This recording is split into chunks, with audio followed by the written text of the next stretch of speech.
It is now 5:37. I'd like to start the May 11th Water Sewer Commission meeting with the Pledge of Allegiance, please. Pledge of Allegiance to the flag of the United States of America, and to the republic for which it stands, one nation, under God, indivisible, with liberty and justice for all. Thank you very much, everybody. I'd like to introduce everybody that's here at the meeting right now. I'm Steve Bishop, Chairman of the Water Sewer Commission. Jim Jordan, Water Sewer Commission member.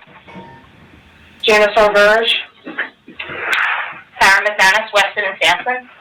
I'm Steve Peterson, Weston and Sampson. And John Harrop, Assistant Water and Sewer Superintendent. All right, very well.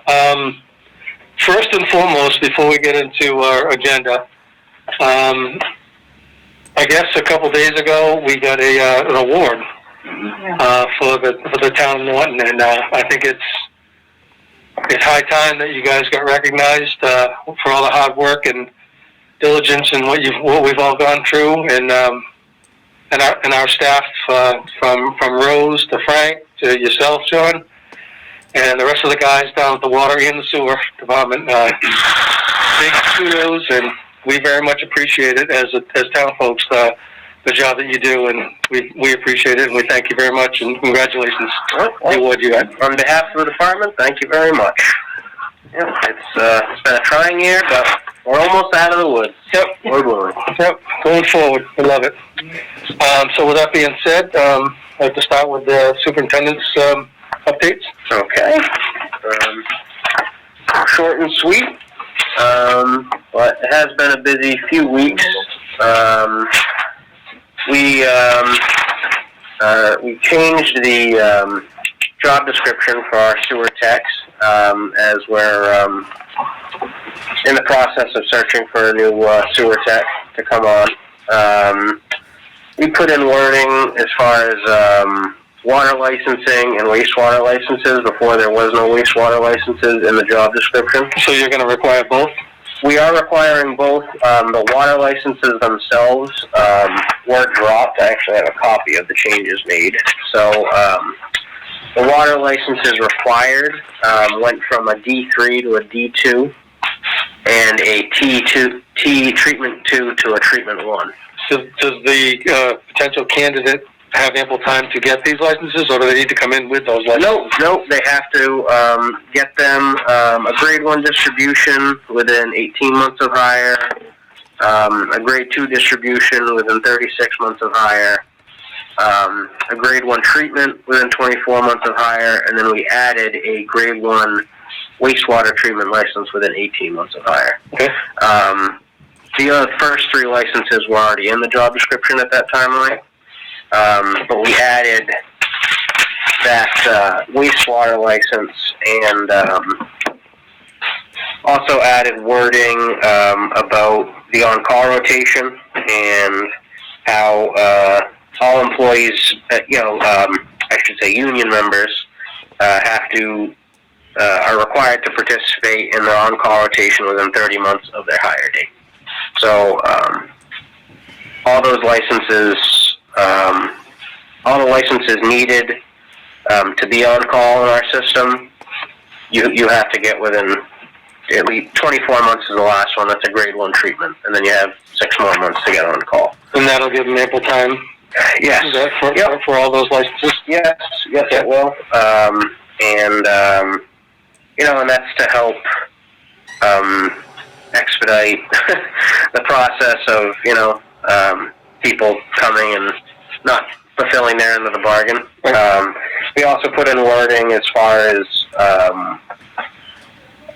disciplinary requirements if they don't hold up their side of the job description, and that's in the union contract as far as the steps go, but put wording in there about that. And we put in, probably most importantly, that the person has to be comfortable working with wastewater, because not everyone's comfortable working with wastewater, and that's something you're definitely going to need to have to do. But we didn't want, we wanted our future sewer technicians to obtain wastewater licenses, and there was no verbiage about actually having to do that. And, but someone in the town has to have a wastewater license, and right now we only have one operator with it, and he's probably not going to be around for an extremely long amount of time, so we definitely need to get on with it. Is the licensing process covered under the compensation, or is that an additional thing that we pay to, once we hire them to license them? So we, they're hired, we hire the best applicant. If they have licenses, great. If it is a job-related license, we will send them to school to get the license. And then the water licenses all have stipends associated with them, the more you get. And I'm sure in the next negotiating period, the wastewater licenses will be addressed in some way for a motivation to get it. So that's where we are with that. When does that go up to? So it is current. I believe it was approved maybe at the last meeting, if I'm remembering correctly. If not, then it needs to be approved. I was pretty sure Frank had approved it at the last meeting, and we haven't put it out to the public yet. But You're running it internal first? we are running it internal. We have a few applicants, and we'll see where we go from there. I think we possibly would like to post it to the public if there is wiggle room with that to get the best applicant if we can. If we have someone that comes in with a sewer license, it'd be kind of, not the smartest decision probably to turn them away, but those are few and far between. So, You generally get a lot of interest when you put it out to the public? Usually you have a mixed bag. You have, as far as qualified applicants go, you usually are down to maybe 2 or 3. And it's all depending, maybe someone has stuff that's not required, such as like a CDL. We don't require a CDL, but if you have it, it really helps. Hoisting license, same thing. We really don't get many applicants that have water licenses. Like the last time we did hire, we did have someone with a water license, and and that was great. They went on their own and got a water license before they came and applied. So, it's you definitely just want to find someone that's good for. We want people that are willing to work and learn and hopefully be here for a significant amount of time. We put a lot of time and effort into not just training them, but paying for them to go to school and obtain work-related licenses, which is not an easy thing to do either. They're very difficult licenses to obtain, but once you do, it puts you in a good spot. So, what else? We ordered a Hawk flow meter for the Howard Street line leading into Wheaton College. I know there have been some issues with the previous the flow meter that's in there right now as far as accuracy goes. Was this the one we were talking about? Was that the one on? Okay, that's the one we were talking about. Okay. So that order was placed.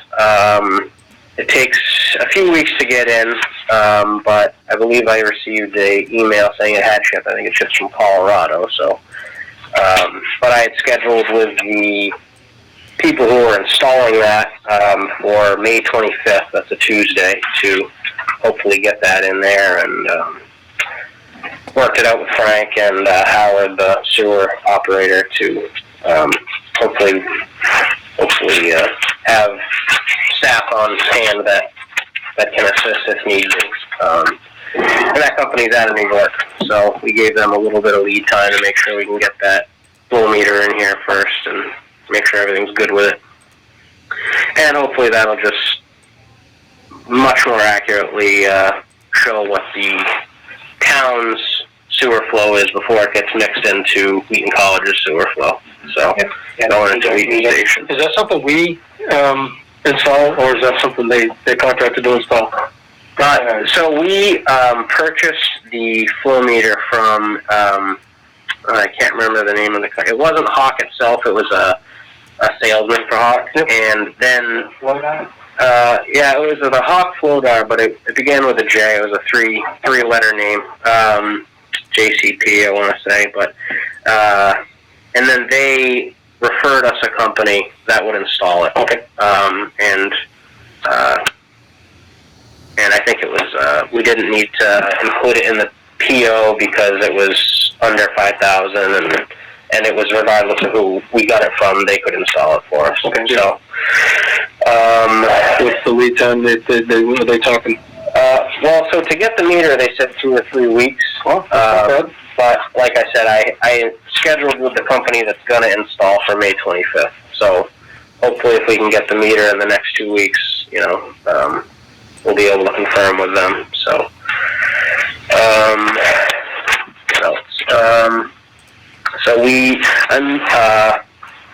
a kind of smaller but significant achievement we had these past couple weeks is there's a business on South Worcester Street that had a unmetered jockey pump for a significant amount of time. Oh boy. And it was What's a jockey pump? a jockey pump is feeds. Who's the pump for a fire system? Yes. Okay. So their fire system, for whatever reason, isn't keeping pressure, most likely a leak. And the booster pump is tied off our municipal water. It's not tied off their tank. So this booster pump was running about every, 30 to 45 seconds. Wow. And, a significant amount of water that A, is not being billed for, and B, is unaccounted for in general. Where's it going? And so after a lot of difficult discussion and negotiation, we were able to provide them with a 1-inch meter and have them install it. And we've been reading it for about a week and a half, and they are using a significant amount of water. And how long has this been going on, do we think? And actually what I'm getting at, and probably know what I'm getting at, is how could we build them for previous water usage? That I don't know. I think it's been a significant amount of time. And not just that, but as far as how long they've known we've wanted to put a meter in, a few months, about a month and a half, I'd say. Before that, I don't know what their responsibility is as far as, I think it was known about by certain people here of different leadership groups. So I don't know as far as what our actions are for that, but just to get them to put the meter in was a job, and I think that the significant water bill they're going to have is going to lead them to make any repairs that they need to make over there. And from the pace we're at now, Is that jockey pump still? it is running, but it's metered, so the water is being billed. But from the readings we've taken, we're looking at upwards of 250 to 300,000 gallons of water a year. So that is water that we've had on our annual statistical report is unaccounted for a long time. So that'll help bring us to put a meter on a jockey pump? Because it hardly ever runs anyway. Idea there, or?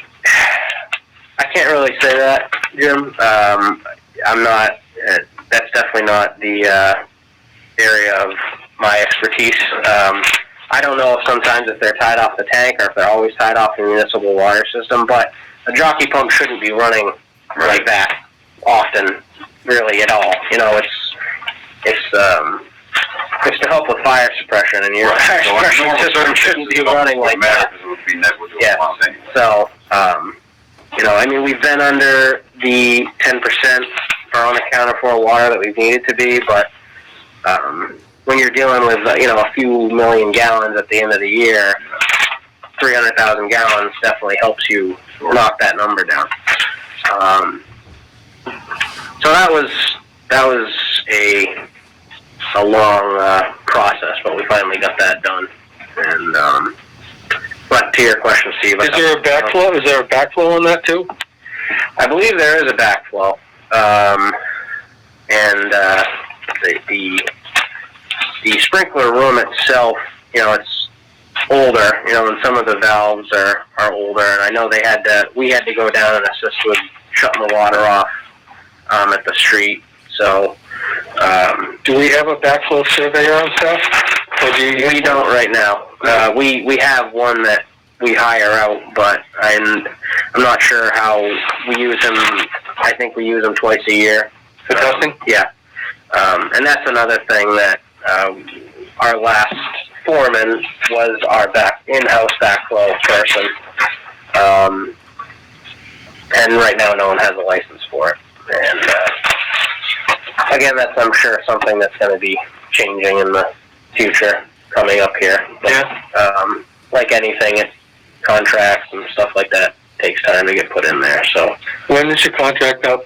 well, I believe the union contract is up 2 years from this July, so it's going to be a while. I do have some wording in there, and To put in there to get someone to get a license, Yeah. is, we should do that in-house and have surveys so we can have better control over stuff like this. Yeah. So, yeah, and we definitely want to be fair to everyone. It's kind of, we want, we have, you're not supposed to be watering your lawn, and, we have these certain people using a lot of water for a significant amount of time. So, we definitely want to be fair and equal to everybody. So, what else? We submitted our edited version of our consumer confidence report and approved it, I believe, at the end of last week. From what Frank was telling me today, we did receive our final draft, our final copy of it, so I think that should be getting uploaded to the town website in the next few days. Do you just put that on the website, or do you send that to you don't send that to people, do you? We don't mail that out. No. We put it on the website, and I can't remember if we include information about where to find it on the bills. I don't remember, but I know we posted on the town's, the department's page on the town website, the link for it. Okay, good. So, we also had good news from DEP. We've been running our lead and copper sampling at 60 Tier 1 samples twice a year since for the past several years, and we received a approval for a reduced monitoring. So not only will we be sampling once a year in the summer months, but we also will reduce to 30 Tier 1 samples instead of 60 Tier 1 samples. And that getting 60 Tier 1 samples is not an easy task. And this means that we have good control of our pH in town and yes, and our lead and copper to make everybody. Yeah, I think our last sampling we only had one. We were well below the 90th percentile, and I think we only had one sample in this town that was above the limit. We still have to do the school daycare. The schools don't count towards that 90th percentile. Really? Why is that? It's separate. Yeah. The DEP recognizes that it's separate. Yeah. And so this will be a nice little. That is little break. There is going to be changes in the lead and copper sampling coming down the pipe. In like the next 2 or 3 years, there's going to be changes to be more strict. But we're hoping that we can stay somewhat similar to what we're doing now. We'll see as it gets closer and the final lead and copper rule gets put into action. But that was good. That was good, and to have low lead numbers for several years in a row is very good. And again, that's another testament to our department and the way you guys are running it. And we can't, it's difficult to get the 60 samples that we do get, but, we couldn't do it without the help of the community, which is huge. I mean, they're under no obligation to help us out, and they do, and sometimes it's more difficult than others, but it's greatly appreciated. But having 30 samples instead of 60 should make the job a heck of a lot easier, sure. And unfortunately, sometimes when you're dealing with, Mass DEP, all they want to know is you're getting the samples.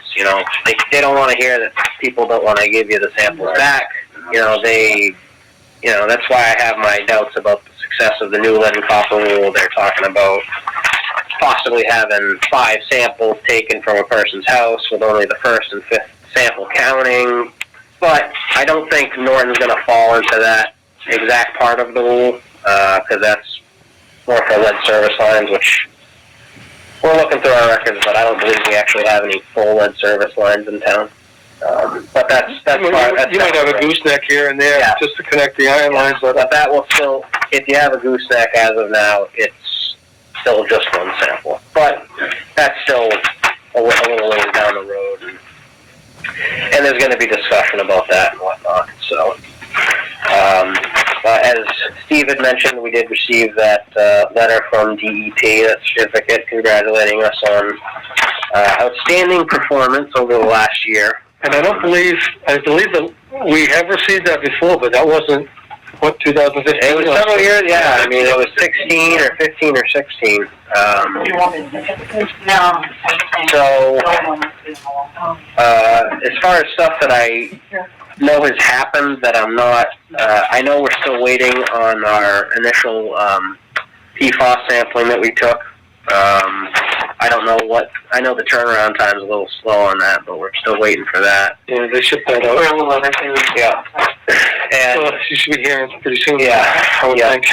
And I know that the pump test started for the new well 5 yesterday, I believe. I don't know any real particulars on that, but I know we started that. But that's all we got. So busy few weeks. Outstanding. I'm gonna forget. This is why I'm gonna ask this question. What's the situation with the generator at Cobb Street? I know we talked about this. Mm-hmm. Were you gonna talk about this already? Yeah, I can talk about that. I'm just curious because it's been on my mind. It's like I know we talked about it. Yeah. So under the wastewater update, one of the projects is Cobb Street. I don't mean to jump around. We can discuss it later. If that's fine. No, it's pretty straightforward. The town's trying to be proactive. Old generator, hard to get parts for it. One of, if not the most important stations in town in terms of needing it to be, for reliability. Yep. So we're under contract to primarily to get a contractor in here to replace the generator. We're going to upgrade some of the electrical wiring and do any, clean up any electrical work in the station that can be done. Okay. I think the generators are 30-year-old. Yeah, Might be more than that. I'm rattling numbers up. Yeah, I think the station was 91. So one of the issues we were struggling with was downtime. So, for the most part, we're replacing the generator, the station can run, but there is a time where they need to kill the power. There's always going to go in and work on that panel and reconnect the, first they have to disconnect the automatic transfer switch, connect a new one.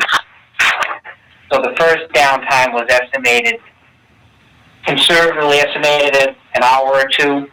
We met out there with Howard, actually, our electrical engineer.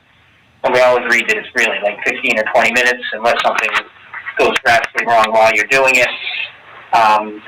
We don't have major concerns with the station being down for that period of time. We'll pump the wet well down. We'll take provisions to make sure that if anything happens during that time, that we can handle the flow. The other issue is when you actually swap out the generator, we were talking anywhere from 4 to 8 hours that it would be out of power. So you guys met with pumper trucks and stuff like that too? So that was, I mean, all things being equal, you know, do it at night, pump down the wet well before you disconnect the power, and have pumper trucks on call to keep pumping it down. But actually, you know, Howard has gone through this at the Great Woods station where they replaced the transfer switch, and so he talked about electrical engineer about some ideas, and what we're actually going to do is take, so there's 3 pumps at Top Street. There's 2 pumps that alternate handle the flow, and there's a third backup booster pump. So so we're already bringing in a temporary generator. So we're bringing in a temporary generator while we take out the old generator and put in the new generator. And we're going to wire that third pump to the temporary generator, and for that 8-hour shutdown, we'll be able to run the station. So we're going to take a little extra time. The contractor's going to do a little extra work, but it's going to prevent us from having to put the station down for more than like 10 or 15 minutes. Okay. So we'll put the station down, just run the station off that temporary generator, and that third pump off of that power source altogether, and they'll be able to do what they need to do. So that's the update on that. So we met out there last week, and it was Wednesday of last week. It was Wednesday last week. And we're looking to wrap those documents up from final review, hopefully next week, and then start the bidding process. So over the summer, we'll have somebody, a contractor on board to come in and swap that out. Okay. You know, the only lead time is how long it takes to get the generator. Once they have the generator, the actual construction is probably a couple of weeks. Okay. All right. So that's an update on Top Street. Okay. Sorry to jump around, Stan. John, thank you. Well, Steve, you want to just continue? Yeah, Sheriff is all right. I'll go. You're doing all the typing. I don't know who's going to type while you're talking. It's not going to be me. It will be very short. Yeah. And I'm thinking you'll be able to do the minutes because you'll know what you said. All right. Very good. So, obviously, wastewater, everyone's favorite, you know, West Main Street project. When we last met, the final paving was imminent. So we came out during the school vacation week, did all the milling, milled the road down.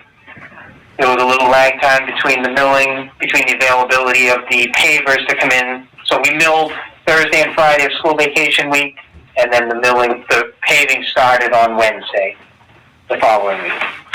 Ideally, we would have done it all during school vacation, but you're also subject to the availability of these contractors. So we did as much as we could, and that went great, getting the milling done. So we came out on I guess in the interim, while it was milled, you know, you guys have fielded damage complaints. They've all been passed on. I know of at least 3 with the raised structures.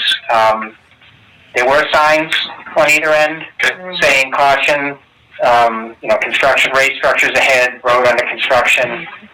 They were painted with fluorescent paint. I don't know if they did a great job, you know, over the course of 3 days, refreshing paint and whatnot. So they're dealing with the claims, and I assume you take some of the calls. Took a couple of them. Yeah.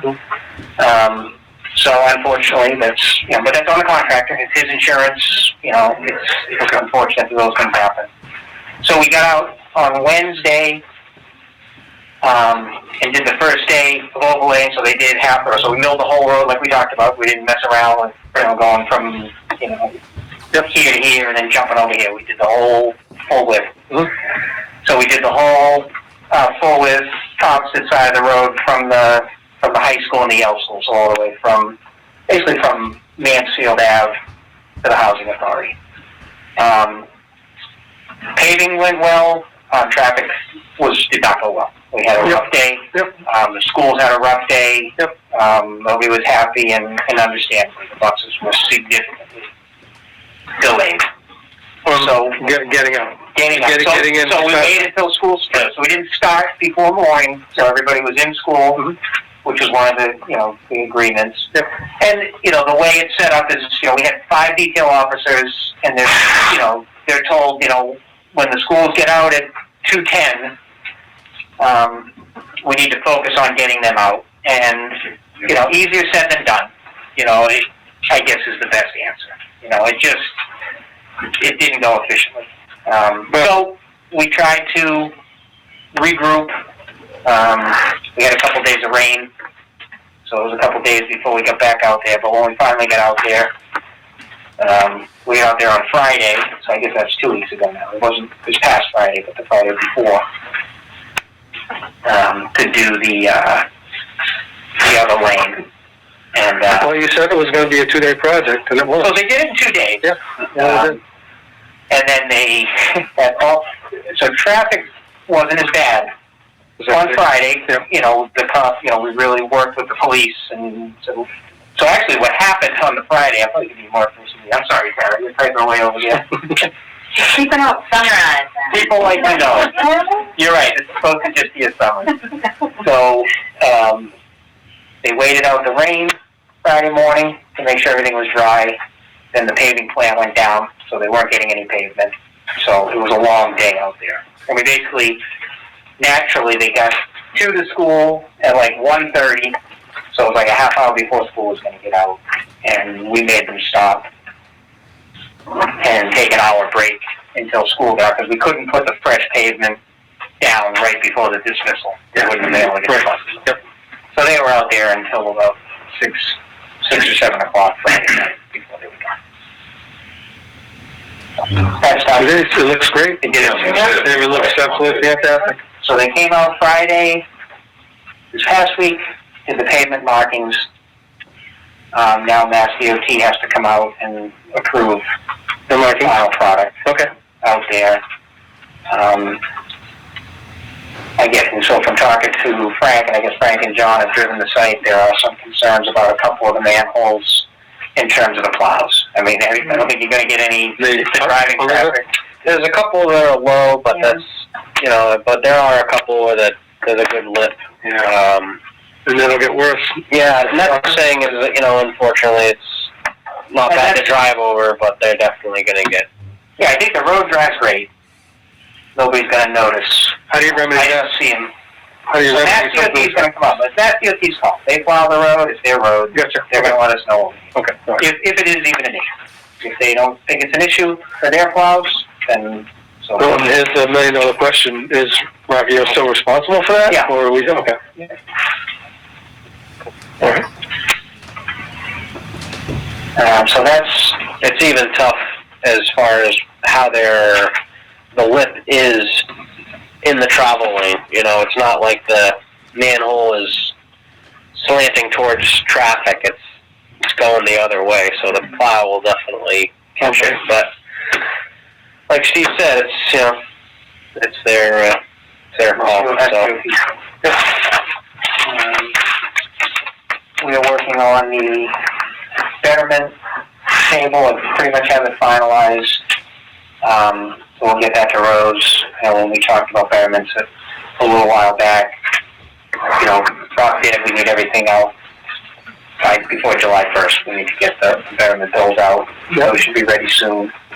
The one thing we were doing is using now that we're done, we use the 2 most recent years of water use data. At the time of assessment, you're supposed to use the 2 most recent years. I will say that the 2 most recent years obviously overlaps with COVID, so some of them have gone down a unit. And some of the restaurants, their assessments have gone down a unit. No one's gone down more than 1, but, you know, based on using the most recent records. So our initial number of 102 assessment units that we are talking about is down to 98 units. Okay. So How does a couple of them might be worth looking at what the commission is just talking about, but, you know, in the end, you know, the way we've done it is we've gone with a lower number in case it's, you know, people are going to come in and question their assessments. And these are the ones where it's either 3 or 4. You know, when we did it based on older data, it was going to be 4 units. Based on the 2 most recent years of data, it's only 3 units instead of 4. And the other one that's tricky is the old Dunkin' Donuts. Yes. Because, you know, There's nothing in there they now. closed down, Right, so right. their numbers went down over the 2 most recent. Of course. Yeah. But we don't know what's going to go in there.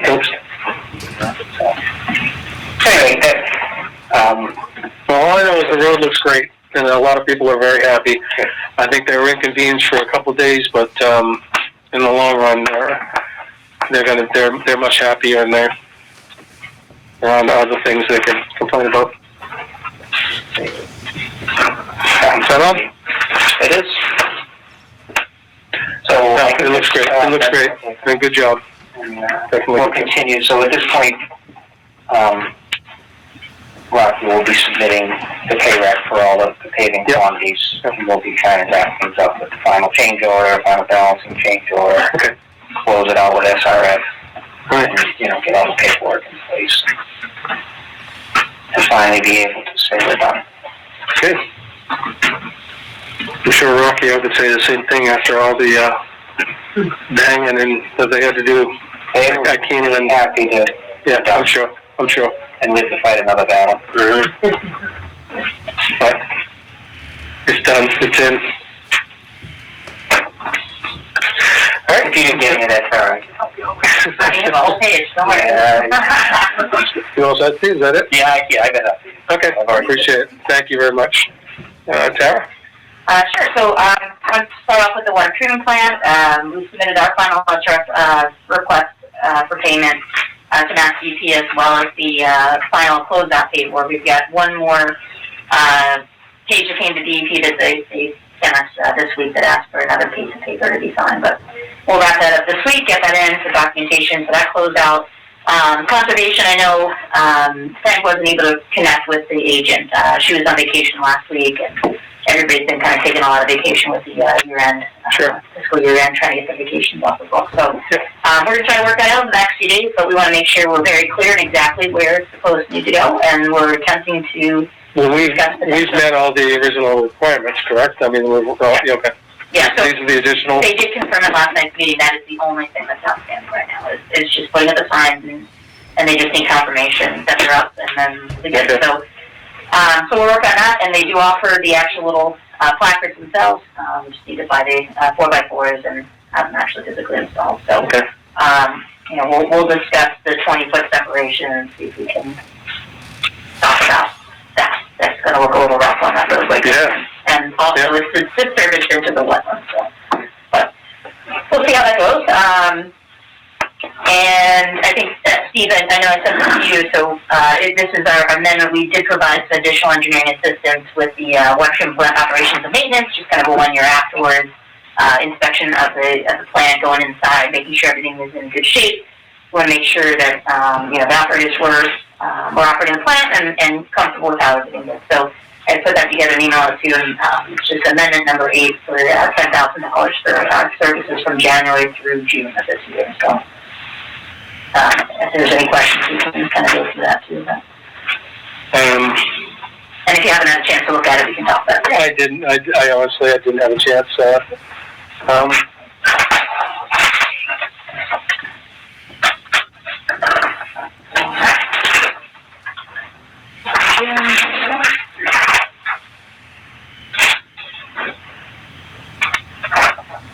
We just had a couple site visits to observe the water operators' daily plant operational procedures, discuss potential methods for adjustment, just for efficiency, and/or discussions on some of the equipment that may or may not be a warranty issue, just making sure whether or not it was part of the, before the 1 year substantial completion date was issued. We just want to make sure we covered everything with Methuen Construction, and either got it on their punch list or took it off their punch list and added it to a warranty concern.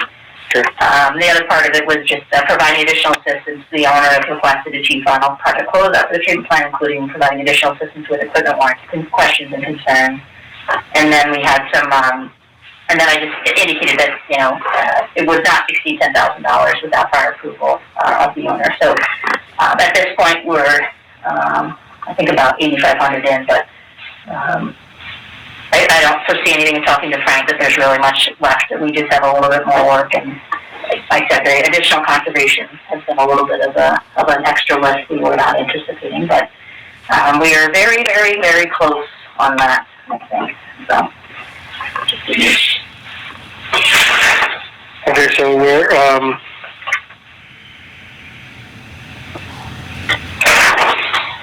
How many copies do you have of these? I got 4, and, I'm gonna leave you with 3. Okay. I think, might need to make a motion to increase our contract by, $10,000. I'll let you know. Did you say again?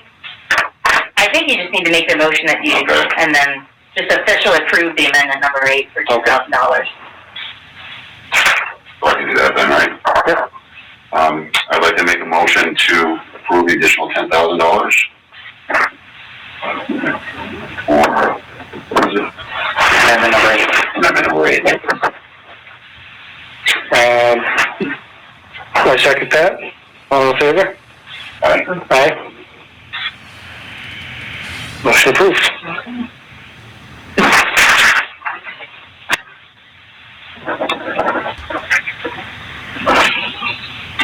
So are we each signing a copy of this, or are we signing the same one? Yeah, we Yeah, so there's a, You at least sign off. Oh, okay. there's 2 little lines for each.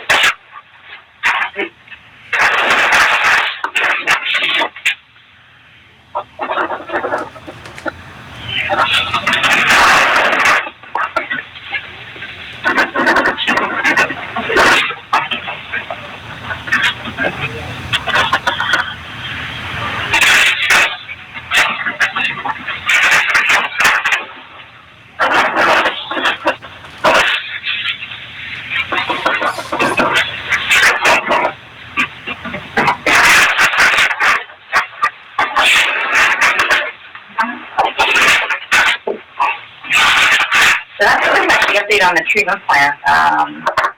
There's really nothing much happened in the last 2 weeks.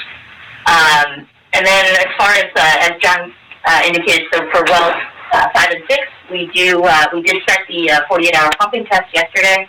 That started around 10 a.m. and will be finished tomorrow at 10 a.m. So I stopped up in the way over here and running really well, about 700 gallons per minute, no issues.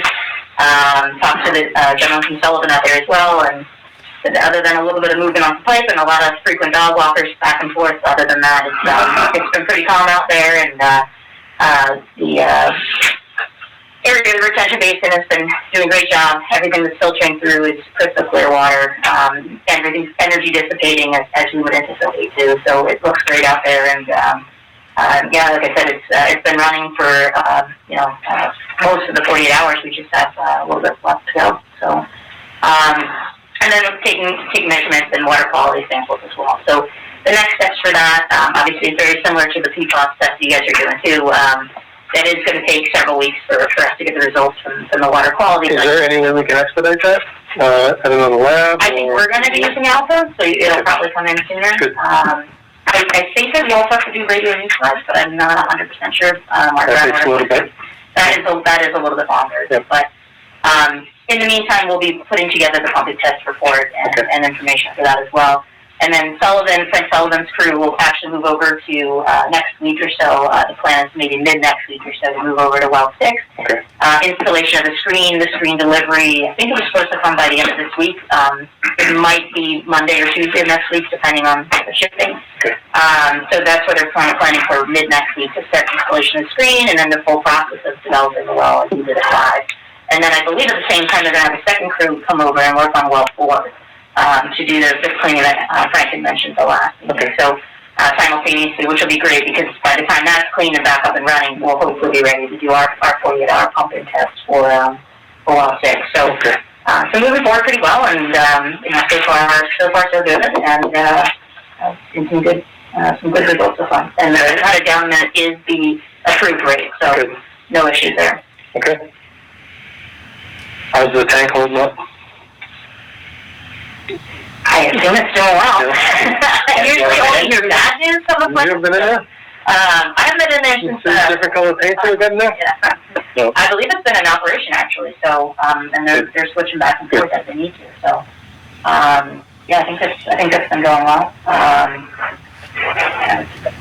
think, everybody's just waiting for the PFAS results. I think it's a big concern right now, but we did have our, American Water Infrastructure Act meeting today. It was very riveting. I'm sure John and Frank really enjoyed that meeting. On the cybersecurity, so we talked a lot with the IT guys and SCADA programmer integrators from the town. So,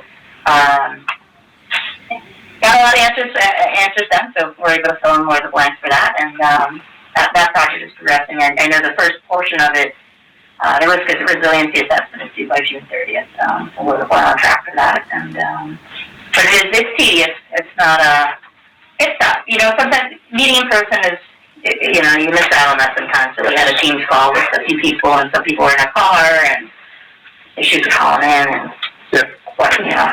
And, you know, we can't thank you guys enough for the help with that, because there's certain things that Frank and I just aren't versed in and never will be, and it's, you know, there's definitely a lot of information in those assessments, so. How is our SCADA system holding up with, are we looking at any kind of future upgrades? From what I understand, there is, I believe Paul was going to get us a quote on getting a separate computer for the sewer part of the SCADA. Yep. Because there are times when if we're accessing the sewer computer remotely and the plant needs to get online, the person accessing remotely gets booted off. And if for some reason we had an issue where the operator was trying to make an adjustment, trying to test out how the remote system was working, making a sewer adjustment, and the whole SCADA system shut down, basically. So Paul came in, did a great job getting that back up and working, but it's definitely something we definitely want to get that sewer end of the SCADA system up and running as soon as we can. Yeah, that should be separate. Yes. That should be totally separate. Yep. And so I know that Frank has been more in touch with him as far as that goes, but I know there has been it's been talked about, you know, for a while, but I think that last incident made it kind of more of a pressing issue. Okay. So. All right. That's just good. I mean, this is a very comprehensive overall, you know, source of path on a lot of different levels, and just kind of making sure that there's some redundancy and/or protocols in place for what happens. Like, what happens if this goes down? What's your delay? And trying to basically set it all up as a contingency plan and/or understanding how long you could be offline for certain different, you know, if a tank goes offline, and not the residual tank, but one of your water storage tanks or something like that. What your critical assets and assessing them and the duration of what would happen if need be. And you've got enough redundancy in some of your areas that you're in good shape, and in others that there could be some improvements, but it's all about the next level of costs that are associated with that and how much, you know, you need to put into that. So if the plant went down, that's obviously a very critical asset. Maybe not as much as if one went down or something like that. So I think it's hopefully they're beneficial too, but I know it is a little tedious, and it's a giant Excel spreadsheet. We've been trying to break it up into smaller chunks instead of an 8-hour work session, which would probably, require some quitting. And I need to bring a lot of so on my end, I think that's it. There's not many other updates really on the water side. Okay. Good. I think we've got 7 minutes until, or actually a little bit longer than that, until the 2:53 Mansfield Avenue. There we go.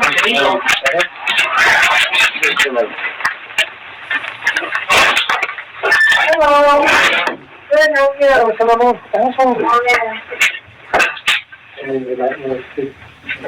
you?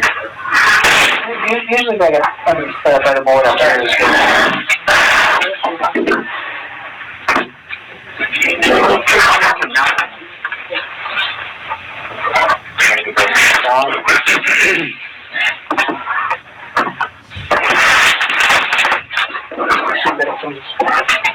John, I'm going to keep these separate. This is just the amendment.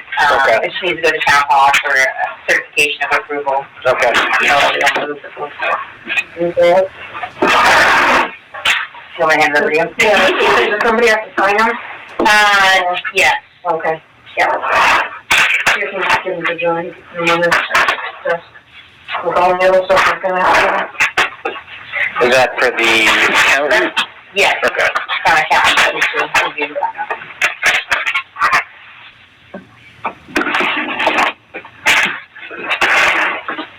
Let's see,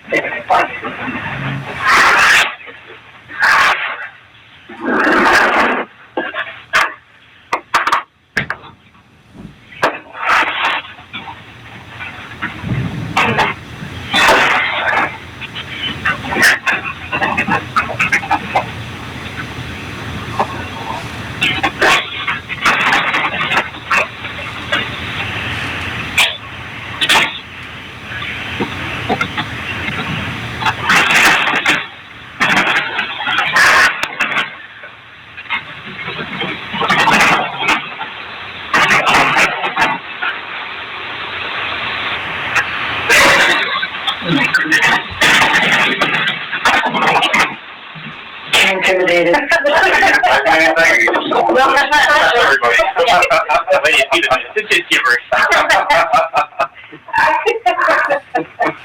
It's impressive.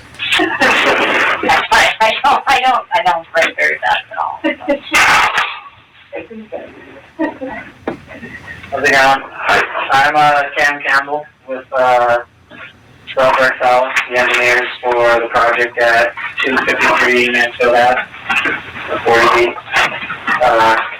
Right now, on site, there is a commercial building. It's a single story with what used to be a CrossFit gym, which is no longer there anymore. And then I believe there's a hardcore gym, and then a catering business and a gym equipment business, and there used to be a screen printing business. Yep, ESP used to be there, yeah.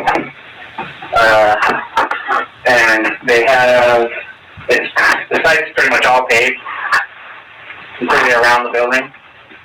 And they have a 6-inch fire line coming in with a 2-inch copper line tapped off of it, close to the building. And they have a 6-inch sewer that runs tapped into the main on the 21-inch main on the street that runs pretty much parallel along the side of the building, down with 2 cleanouts down a ways down, and goes into the side of the building over here. And the plan is to pretty much knock this building down and save the foundation and cut and cap this sewer service at the main, cut and cap the 2-inch copper service on this 6-inch service, wire service, but save this 6-inch fire service. And then they're going to build 3 stories of residential units on top of it. Is that 6-inch going to be adequate, or do you still have to do flow testing? And We still have to do flow testing, but we believe it's going to be adequate. I mean, we've designed similar buildings before, and usually the 6 inches is a typical. And the potable water is going to be tapped from the road then? It's going to be a new. That's okay. I'll just. So here's the new layout. A lot more green space. And we've gotten approval from the Conservation Commission already for the new design. I believe we're pretty much getting approved from the zoning board tomorrow. And here's all the new utilities. New 4-inch domestic tapped in off the street with the new gate valve. Did all the fixture count based on Mass Plumbing Code. Came out to 448 units. How many units did I be there? Not unit, fixture count units, 448, but there's going to be 60 units. 61. Yeah. It's 105 bedrooms, so anticipated sewer flow of 11,550. So we're putting in a new sewer line, a new 6-inch, that'll come out the front center of the building, centered on the garage. And we have 2 area drains. The old sewer, I don't mean to keep on interrupting, but the old sewer service, is that gonna be cut and capped and? Yeah, it's gonna be cut and capped at the main. At the main. Yeah. And we'll put in a new one, centered on the building, and then a 4-inch cast iron pipe will run through the garage to cut the 2 area drains, and put in an oil water separator, and then that will be tied into the sewer service.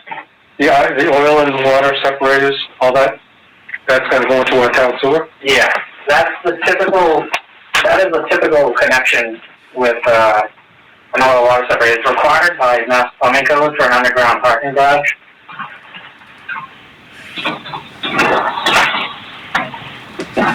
We do it all the time, and, I mean, we do a lot of work in Quincy and stuff, and, we do it all the time out there, and in Boston and everything, and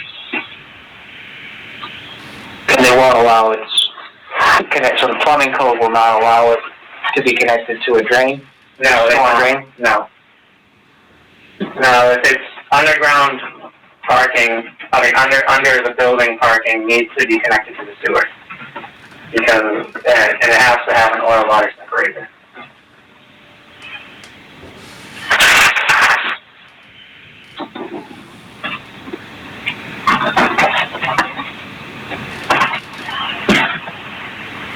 What's the tight tank? If there's no sewer, they usually do a tight tank, but, I mean, the typical is connected to the sewer. The client would rather not do a tight tank, because then you have to hire a company to come in and pump it out all the time, and it's a little more costly, and it's a lot bigger of a tank. We end up having using a 4,000 gallon tank. I think it's 60 gallons per car. Well, let me ask this. Is there some provision for the oil separator for that to be cleaned out? I mean, Yeah, it's required to be cleaned out. Okay. Yeah. Is there a timeline of how often it needs to be done? Because that's a concern of. Yeah, we have it included in the operation and maintenance plan that we submitted with zoning and the Conservation Commission, and it's, I believe, to be cleaned out once a year, and they have to go in. And I mean, in all honesty, it'll rarely ever see any water or anything because it's underneath the building. It's mostly to capture gas spills if a car ever leaks and anything. Now, will there be drains outside the building that'll prevent water from coming in that garage, that parking area? Yeah, all of it's graded away. There's a tree well filter here that ties into the storm drain out here that ties into the little brook that's over here. And then all the roof, and then we have 2 catch basins over here go into this underground system which has an overflow to the reservoir.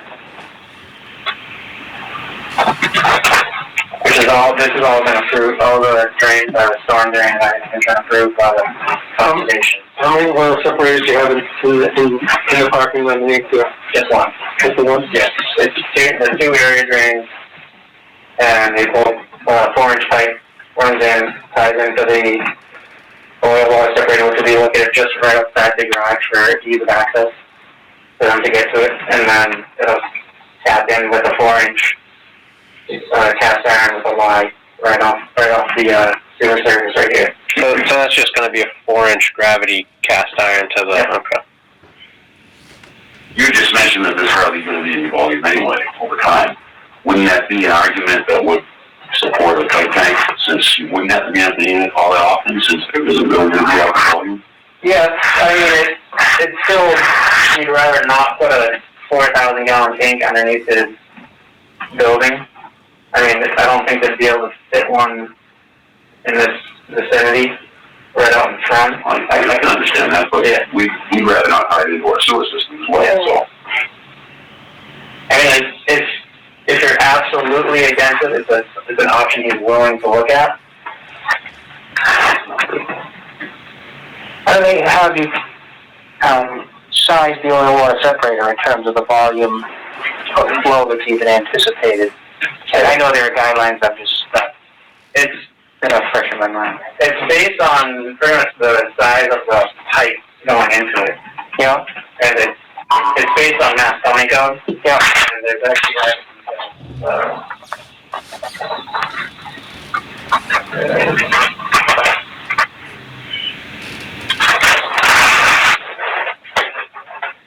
right here. So it's up to read, but Okay. a 4-inch inlet is a minimum required interior diameter of 3 feet 6 inches. Typically, you just do a 4-foot manhole, and then it has 2 vents coming off of it that go up to the roof of the building, and then you have your outlet pipe submerged down, so all the oil flows up to the top. If there's any sand or sediment, it goes down to the bottom, and your inlet pipe coming in.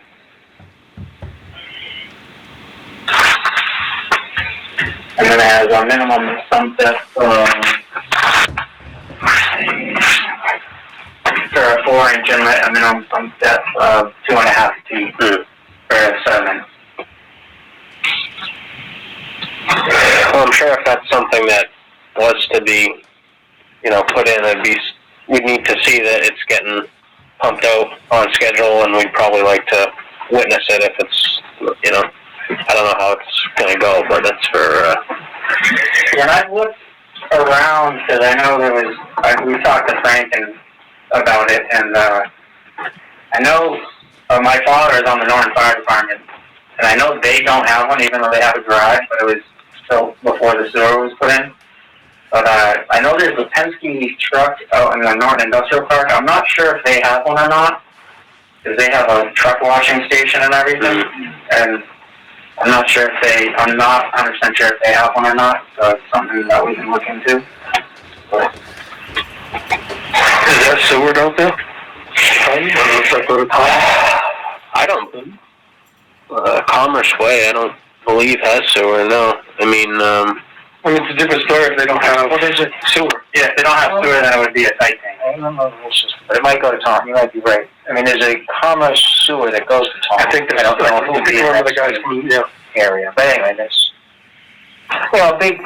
obviously it's a closed, the sewer system is a closed system, they're not excited about having an open, basin, and again, we were talking earlier about the fact that, the stormwater shouldn't be an issue. It shouldn't see a lot of water at all. The cars come in from the rain, and a little bit of water is going to drip off. It's going to evaporate, most of it. It's just not going to generate enough. But any practices, people are going to start washing their cars under there. Obviously, there would need to be provisions making it clear. It's not a great place to do that, but but people say, hey, there's a drain. I don't think that people will answer. There's going to be no water. It's not going to be set up. Yeah, there's no water. It's not going to encourage it. So Yeah. But obviously, that's a water generator. Any type of activity, it's just too easy to be able to discharge the water down there. Yeah. You mentioned, one of the main reasons that is for like a gas spill. Yeah.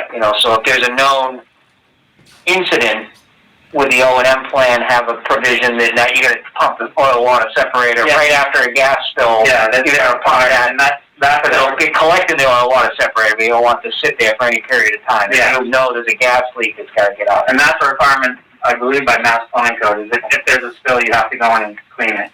Yeah. You clean the spill and then do the oil water separator for any that's got into there. Yeah. So that's one of the bigger issues, I guess, in terms. Yeah, he's right. It's not going to see a lot of flow. No. Does the plumbing code allow at all for trying to infiltrate the overflow from the oil water separator? And they don't allow that, right? They won't let you do anything with it. They can't put it in the storm drain. Yeah. We don't want it in the sewer, and you can't put it back in the They ground. want to keep it out of the ground. Yeah, I get that. We were asking. They will get it. Yeah, about the drinking water. Okay. I mean, that seems to be the biggest issue on the sewer side, is having that, so it's two basically basins where the parking area is graded to those. Two little air gangs. And then it's graded away and out to the street. All the provisions outside of the, is this just an always open area you just drive under, right? It's not an open and closed door. It's not a completely closed. Something on stilts or something. It's like on the walls, it's closed walls except at the entrance. Yeah, it's just open all the time. People don't need I don't believe there's a door. Okay. I don't know if that changes anything, but that's just one thought. Yeah. So, we need to just be sure that all the stormwater is properly directed away. Okay. Yeah, we graded it so that it all comes to this corner. Yep. Now, in regards to the flow testing, when do you plan on doing that? He hasn't even hired he doesn't have any mechanicals or plumbing yet for the building. But, I'm not sure when he plans on doing it quite yet. Because we generally don't do them during the hotter seasons. We're in a drought anyways. I know we had a lot of rain lately, but I think June, July, and August usually not till the end of September do we. Towards the end of our season. We don't know that. We don't want to delay you guys at all. Yeah, I mean, I just want to make you aware of. Yeah. Yeah. I'll let him know that. And correct me if I'm wrong, Steve, but to do just a hydrant flow test, they wouldn't need any measuring inside the building, right? I wouldn't think so. I mean, you just need to determine. Yeah. Just signing off of that information. Yeah, I mean, we're getting towards the end of, probably the end of this month. We're going to stop doing them until probably the end of September, so. All right. And then there was another, there's proposed hydrant on the site. The fire department asked for it. We placed it pretty much in the center of this island. They didn't have an issue with it. How close is the next hydrant? 370 feet up that way and about 230 down that way. Yeah, there's one right in front of Alberto's driveway, and then I think almost at the town line is the last hydrant. Yeah, and then there was one across the street. Yeah, right across from us. Right. Yeah. Within this diagram is the water separator. We're not going to go for the garage. Right here. Right in front of it. Yeah, right in front of it. No, that sewer service is coming in straight. The other one's just going to be capped, and that's coming in straight. Yeah, it's coming in straight right pretty much down on the garage. The other one will be capped. So the sanitary, so you've got the pipe right now that's proposed to connect from the oil water separator into the sewer, and then I assume how does the sanitary component connect? Are they coming around the outside of the building, or? It'll come from the main, it'll go straight in through the garage, and it'll come through the garage, and so everybody's going to connect. So underneath the garage floor is going to be all the connections are going to be, the internal plumbing is going to come down and connect into that pipe in the middle of the building. Yeah. Okay.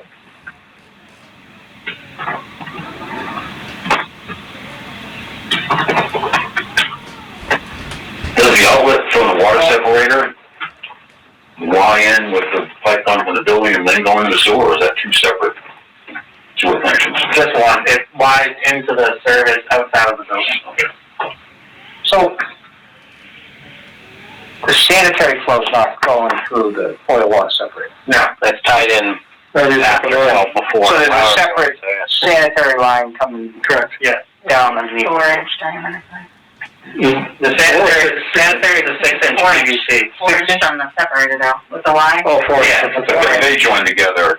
Outside of this oil water separator, they join together. I get that. Yeah, the sanitary will run pretty much parallel with these 4-inch drains. No, I get it, yeah, no, that makes sense, I just was trying to, okay. All right, any other questions? Is this just one, floor? Above the parking, or is it two? Three. It is three, okay. Did you say, and I heard you correctly, is this 40B as well? Yes. You said 60 units, how many bedrooms? 105 bedrooms. 11,550. Is it 5? Okay, I remember in the very beginning stages of this, this is just curious, the fire department was concerned about getting around the back of the building, is that? Yeah, we work with them here and there, we have a geogrid along this side, and then, this access drive, we're leaving paved, and it's 10 feet, and then we bumped it out to 12 feet, and extended it 30 feet past so that they can park here and swing a ladder if they have to. And they pretty much told us don't ever use it, and, cause I mean, it's real tight through here, and the last thing I wanna do is bring a truck in through here, but it's a worst case scenario if they ever have to get back there.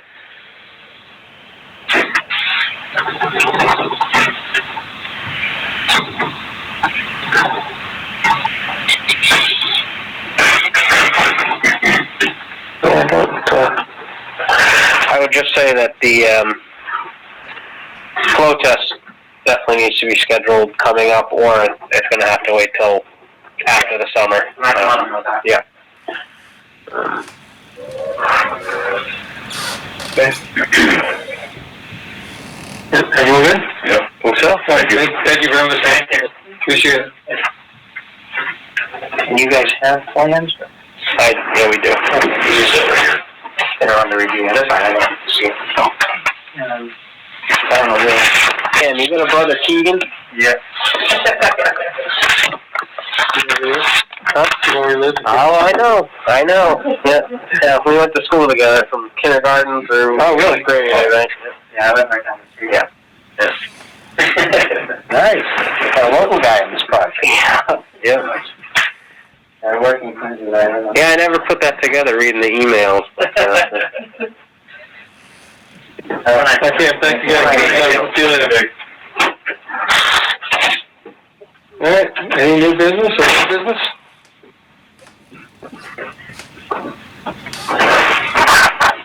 All right, there was,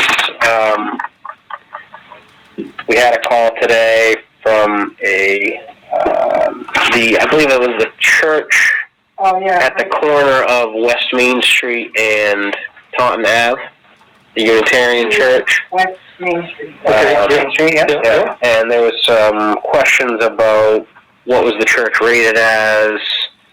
They've had a minimum, for betterment. 1 unit, okay, yeah, because they had a minimum bill for little to no. I think we discussed that, yeah. So, I mean, it's calculated based on water use because it's not a single-family home. and it's basically no water use there at all. The minimum is 1 unit. The minimum assessment is 1 unit, like one single-family home. She's used 2 units for the past year. Yeah, I mean, it's very rarely even open, I think. Yep. Yeah, there was. There's only like 2 or 3 people that actually want it now. Yeah. Yeah. So, She's 89. So. yeah. And you voted 16,000 per unit, so it's gonna be 1 unit at 16,000. Okay.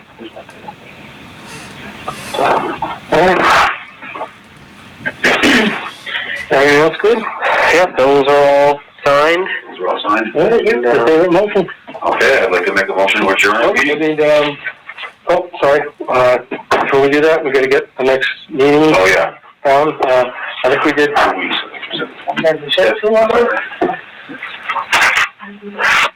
We had 2, I think we did, talk about the 25th. Yep. It's 5:30.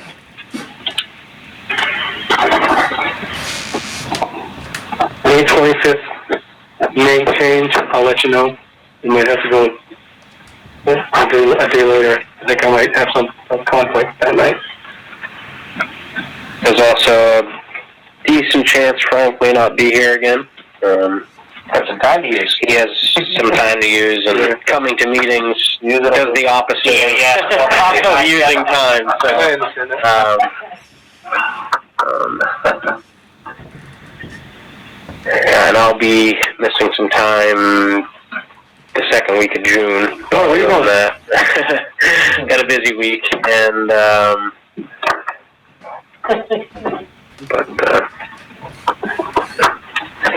it's always a busy or a slow yet busy time of year because you have a lot of people out on vacations and whatnot. And, yeah. Alright, so point for the Danish. Yep. Okay, then motion to adjourn the meeting. I second it. All in favor? Aye. All right, have a nice time, everybody. Thank you. Have a great night. Enjoy this weather. Nice and light out. I'll probably stay here, give it 9 and,